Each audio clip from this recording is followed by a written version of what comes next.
Hello guys, it's Chris, Natural Progressive, in the very back garden that I've been working on. I'm super excited about these beans. Look how good they're growing. I hardly have to water them. We're in the second driest state in the country, and look how big and healthy they are. I'm super excited. Just planted seeds out here in the hay with a little bit of mulch. Hardly water them, just wanted enough to get them started.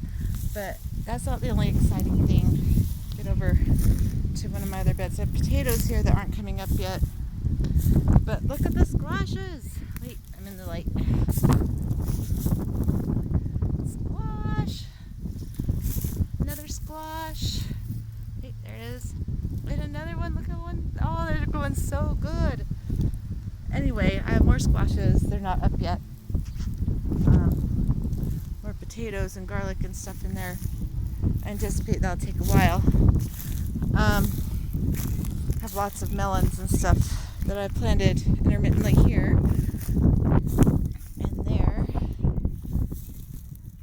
This tomato is doing great. It's over its transplant stalk and starting to really come along, so super happy. Just planted some what do you call them, ground cherries right there, and then I have I think this is cucumber, and this is a summer squash, and they're looking pretty good.